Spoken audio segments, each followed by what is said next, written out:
በከነነፍሱ የቀበረ ጳጳስ እያለ እኔ ምን ሆኜ ነው የምከሰሰው? እናስገድለው? አዎ ሳይሰማ እየተባለ በጳጳስ ደረጃ ሳይከሰሱ እኔ ምን ሆኜ ነው የምከሰሰው? 15 የኦርቶዶክስ ጽላት ሸጥኩኝ ለሙስሊም ሰጠው እያለ የሚናገር የኦርቶዶክስ ጳጳስ ሳይከሰስ እኔ ምን ሆኜ ነው የምከሰሰው? አንዳንድ ያልገባቸው ሰዎች ሀገር እንደገዙ አድርገው የሚያስቡ አሉ። ተወልደን ያደግንባት ሀገር ነው የገባ ነው፣ ሕግ ያለበት ሀገር ነው የገባ ነው በማለት መጋቢ ትዝታው ሳሙኤል የኢትዮጵያን ምድር ከረገጠ ጀምሮ በሶሻል ሚዲያ ላይ ለተፈጠረው ከፍተኛ ውዝግብ መልስ ሲሰጥ የተወሰደ ነው። አብረን እንከታተለው። ሰሞኑን ከሰማኋቸው ጉዳዮች አንዱ ያው እኔ እስከማርፍና ቤተሰብም ጋር ያለኝን ጉዳዮች እስከማስተካከል ድረስ ጥቂት የረፍት ጊዜ ላይ ነበርኩኝ። ግን ሶሻል ሚዲያውን ያቀጣጠለው በቃ የሸፈነው ጉዳይ ሌላ ሆኖ ነው ከእንቅልፌ ስነቃ ያየሁት። በቃ ሲርመሰመስ አየሁኝ ማለት ነው።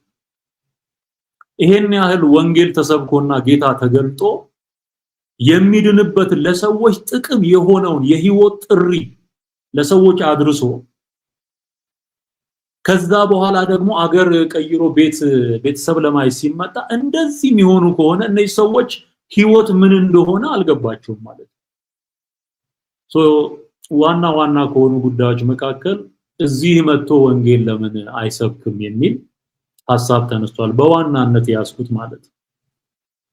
ሲጀመር ማንንም ሰምተን ምን ሰብከው ማንንም ሰምተን የምናቆመው የእግዚአብሔር እውነት የለም። ማንንም አይመራንም የእግዚአብሔር መንፈስ እንጂ።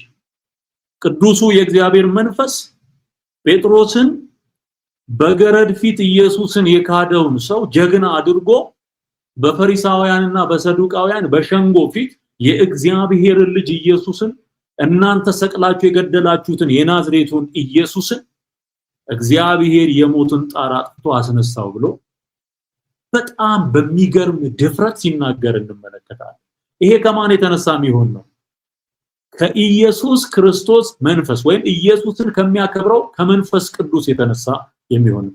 ፈሪዎችን ደፋር አድርጎ የደከመውን አበርትቶ ጸጋን አብዝቶ በሰገነትም በሸለቆም ኢየሱስን እንዲሰብኩ የሚያደርጋቸው የማመንፈስ ነው?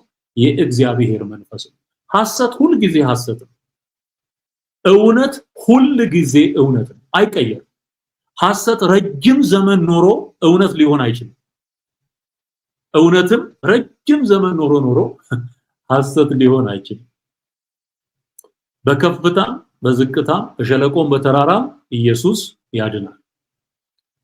ሕይወትን ለመቀበልና የዘላለምን ሕይወት ለመውረስ የሚሻ ማንኛውም ሰው አዳኝ ናቸው ብሎ ከሚያስባቸውና ከተነገረለት ለዘመናት በጆሮ ከሰማው ያድኑሃል ተብሎ ከተነገረው አማልክት ክዶ እነዛን አማልክት ክዶ ወደ ኢየሱስ ካልመጣ መዳን የሚባል ነገር የለም። በቃ በምን ይድናል? መንገድ እውነትና ሕይወት የሆነውን ጌታ ኢየሱስን ሳይቀበል ሊድን አይችልም። ማን ነው የሚያድነው? ኢየሱስ ነው የሚያድነው። ክብር ለኢየሱስ ይሁን። ሃሌሉያ። እዚህ ውስጥ ላላችሁ ወገኖቼ የምናገረው የመጀመሪያው ፖይንት እሱ ነው። ልክ ወንጌልን ቦታ መርጠን እንደምንሰብክ ተደርጎ የተሳለ ስዕል ነበር፣ የተገለጠ አገላለጥ ነበር ማለት ነው። እዚህም የመጣሁት ወንጌልን ለማስተማር ወንጌልን ለመስበክ ነው። ምክንያቱም የተፈጠርኩበት ዓላማ ይሄ ስለሆነ ማለት ነው። ብንዘምር ኢየሱስን ነው የምናከብረው፣ ስለ ኢየሱስ ነው የምንናገረው። ብናስተምር ስለ ኢየሱስ ነው፣ ስለ አዳኙ ነው። ስለሌላ ስለምንም ልናወራ አንችልም። የሚያምርብንም ሰማይ የሚስቀው ሰማይ ደስ የሚሰኘው እግዚአብሔር አብ የሚከብረው መንፈስ ቅዱስ ደስ የሚሰኘው ኢየሱስ ሲሰበክ ነው።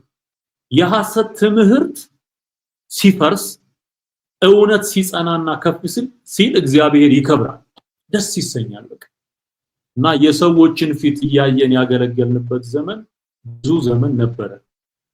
እከሌ ይከፋ እከሌ ሚካኤልን ስለሚወድ እከሌን እናስከፋለን ስለዚህ ዛሬ የሚካኤልን መዝሙር እንዘምር ባለጠጋው እከሌ የአርሴማ ሲዘመር ደስ ይለዋል ለሱ ብለን እንዘምር ብለን እንዲህ ባለ መንገድ ያገለገልንበት ዘመን አልፏል አበቃ እንቅጩን እውነቱን እንነጋገር በማስረጃና በመረጃ ስለዚህ እዚህም ሆነን ምን ሰብከው የእግዚአብሔርን ቃል ነው ስለዚህ ይሄን እንድታደርሱላቸው እግዚአብሔርን መፍራት ያስፈልጋል እግዚአብሔርን መፍራት ለእውነት መቆም ያስፈልጋል አሁን እየነቃና ወደ እግዚአብሔር መንግስት እየፈለሰ ያለውን ህዝብ በሶሻል ሚዲያ ግርግር ከእውነት ለመመለስ የሚደረገውን ጥረት ሰው አውቆታል በነገራችን ላይ አቅፈው ከሳሙኝ ወደ ኤርፖርት ስንደርስ አዲስ አበባ ላይ ከአቅፈው ከሳሙኝ ሰዎች መካከል ኦርቶዶክሳውያን አሉ በደንብ እንድትሰሙኝ ይፈልጋል በናፍቆት በእንባ የተቀበሉን ኦርቶዶክሳውያን ነበሩ ስንጓዝ ፕሌን ውስጥ አገልግሎታችን የባረካቸው የጥንቱን ዘመን የማይረሱ በደስታ በልብም በፊትም ፈገግታ የተቀበሉና እንደዚህ ደግሞ ሐሰትን ቀምሞ ክፋትን ቀምሞ ሌላ መልክና ገጽታ ፈጥሮ ቢከሰስ እንደ ፍርድ ቤት ብታቆሙት እንዲህ ብታደርጉ ብለው የሰሩ ሰዎችን ተመልክቻለሁ እውነት ለመናገር በግ ከነነፍሱ የቀበረ ጳጳስ ይያለ እኔ ምን ሆኜ ነው መከሰሰው ምን አድርጌ በግ ከነነፍሱ ቀብሩ እና እናስገድለው አዎ ሳይሰማ እየተባለ በጳጳስ ደረጃ እኛ ወንጌልን ገልጠን ጣዖትንና ታቦትን ሰው እንዲለይ ያደረግንበት ሂደት አለ 15 የኦርቶዶክስ ጽላት ሸጥኩኝ ለሙስሊም ሰጠው ይያለ የሚናገር ጳጳስ በማስረጃና በመረጃ በድምጽ ያቀርብ እነዚህ ሰዎች ሳይከሰሱ እኔ መከሰስበት ምክንያት ምንድን ደግሞ ሰው ስለ ወንጌል ሲባል ቢከሰስ ፍርድ ፊት ቢቆም በእውነት እግዚአብሔር ያከብረዋል እንጂ አይዋረድ ስለ ወንጌል መገፋት ስለ ወንጌል መሰደብ ስለ ክርስቶስ ኢየሱስ ወንጌል ዋጋ መክፈል አክሊል ጸጋ ምን ሰርተው ነው እነ ጴጥሮስ የታሰሩ ምን አድርገው የሰው ገንዘብ ቀምተው ነው አይደለም በዘመኑ ጣዖታት በሰለጠኑባቸው ዓለማት እየተዟዟሩ ይሄ አምላክ አይደለም አምላክ እግዚአብሔር ነው ብለው ስለተናገሩ እውነትን ስለገለጡ የተናገሩት እውነት የነሱን ጨለማ የገፈፈባቸው ሰዎች አቀነባብረው ያስገቡት ነው እንጂ እነሱ አጥፍተው አይደለም ጴጥሮስ አጥፍቶ አይደለም ይሄን በምን ታረጋግጣላችሁ ወደ እስር ቤት ከተጣሉ በኋላ ሲዘምሩ የወይኒው መሰረት ይናጋል የእግዚአብሔር መልአክ ይመጣል የእግዚአብሔር መንፈስ ይገለጣል አይሆን ሲቹዌሽኑን የሚቀይር የእግዚአብሔር ክብር የሚመጣው በእውነትና በጽድቅ አገልግሎት ስትታሰብ ክብር ነው ቢሆን እንኳን ክብር ነው ግን አንዲትም ኢንች ወደፊት እንድትሄድ የሚያደርግ ምንም ነገር የለም ለምሳሌ ከተነሱ ሐሳቦች መካከል ስለ ታቦትም ስለምንም ያስተማርናቸው ስለ ገድላት ታምራት ያስተማርናቸው ያጋለጥናቸውን እውነቶች በማስረጃና በመረጃ ያቀረብናቸው ነገሮች ሊናገሩ ሞክረዋል አንዳንዶች እኔው ያልኩትን ዘበነ ብሎት እኔ ያልኩት ታቦት መክተፊያ ነው የተባለው አዎ መክተፊያ ነው ብሏል ይሄ ደግሞ እውነት ሊትራሊ መክተፊያ ይዘው ሲወጡ ከመርካቶ የተገዛ መክተፊያ ይዘው ሲወጡ አቅርቢያ እሱን እያየ ሰው እንዴት ነው ሊክድ የሚሞክረው ማለት እኔ ቄስ ነኝ በኦርቶዶክስ ቤተ እምነት ውስጥ ወደ 9 ዓመት በቅስና አገልግያለሁ በድቁና አገልግያለሁ እኔ ማውቀውን አንተ ተሸፋፍኖ የምታውቀውን ታቦት የሚባለውን ነገር ከሸክሙ ጀምሮ የሚሰራበትን ፕሮሰስ ጭምር ስናገር ነበር ይሄ ውሸት ነው እውነት እኮ ማውቀውን እኮ የኖርኩበትን ነው የምናገር። አንተ ተሸፋፍኖ ነው የምታውቀው። እኔ ገልጬ ዘይት እየቀባው ነው ማውቀው። ይሄ እውነት አይደለም፣ ይሄ ውሸት ነው። ፍርድ ቤት በቀርብ የምናገረው እንደው እግዚአብሔር ይባረክ ይሄንን እውነት ምንም የምንሸፍነው ነገር የለም።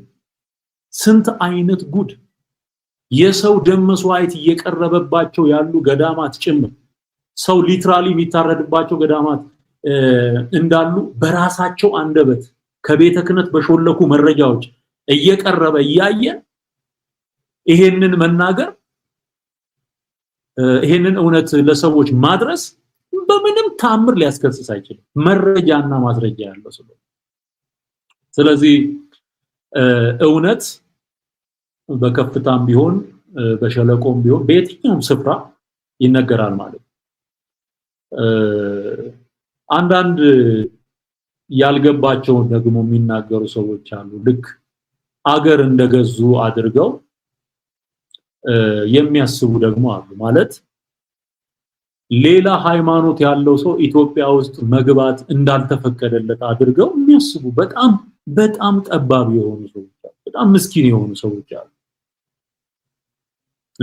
ተወልደን ያደግንበት ምድር ስንገባ እኛ ኢትዮጵያውያን ስንገባ ያ ነገር እንዴት ነው ሰው ሊረብሸው የሚገባ እና ደግሞ ህግ ሊቀርጽና ሊያወጣ የሚችለው በምን አይነት አግባብ?